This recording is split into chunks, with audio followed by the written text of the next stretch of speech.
So what I observe is that we've got leaders that are called, that have a heart to serve the Lord, that have a passion to serve the Lord. They understand God's call on their own specific life, and they're engaged with everything that they have, and yet they lack some of the tools that they need to effectively be able to carry out that call. And so for all of us, I think we can imagine how frustrating that would be, right? Because you've got that heart, you're clear in what you believe God's called you to do, but yet you know that if you just had a little bit more training, if you just had something else, another tool, another capacity, that you'd really be able to effectively serve the Lord and serve the people that He's entrusted to you. So if leaders are not equipped well, it's not just something that's going to impact the church, it's going to impact the community. And so Jesus's desire is to transform the world, right? So the vehicle that He's going to use is going to be His church. But the church, so that it flourishes, it needs that equipped leader. Okay? It needs that well-trained, equipped leader so that he or she can impact the church. And so then with this flourishing church, you see an impact in the community and an impact in the world. And so really the goal is not just a strengthened church in the region. The goal is a transformed community, right? A transformed world. And so Jesus is going to use His church to do that, and the church demands an equipped leader.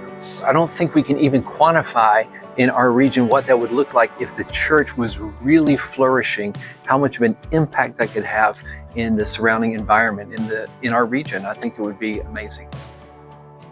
One of the great things that we have the opportunity to do is to partner well. And so one of our partners, we partner with them so that they might have a greater capacity to be able to train local pastors, local leaders, so that they understand God's Word better, understand the Bible better at a deeper level, and then also that they're given the capacity to be able to teach and to be able to preach with greater effectiveness. And so the change that we've seen is that as these participants experience, really sometimes for the first time, these hermeneutical principles, they can better understand God's Word. So we start to see a life change in them, but then they're zealous to take that life change and all the things that the Lord is doing through them as they're beginning to understand God's Word more, and they're able to implement that into their local church. And so we've seen a difference in the way that they preach, a difference in the way that they understand what it is that God is trying to speak to us by His Spirit and through His Word.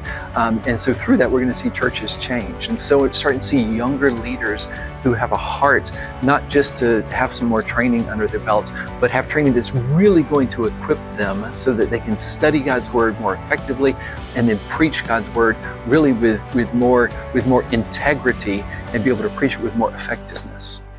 Yeah, there's a couple of things that we're really excited about over the next 6 months, over the next year.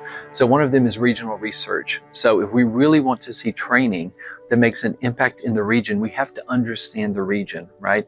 And we don't want someone from outside the region telling us this is the problems that they see and these are the solutions. So we need research that comes from the region. And so we really are starting to see for the first time through our regional research center, the capacity to be able to identify what are these real needs that are there? What are the resources that are there on the ground?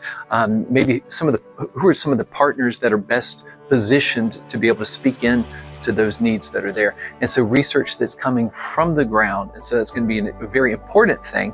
So we hope that guides us as we think about training in the future. We have ongoing training of church planters. And so that's always exciting as you see these men that love Jesus, that love the gospel and want their own people to hear the gospel. And so being able to equip them to take the gospel to some very difficult places, that's always something that gets us very excited.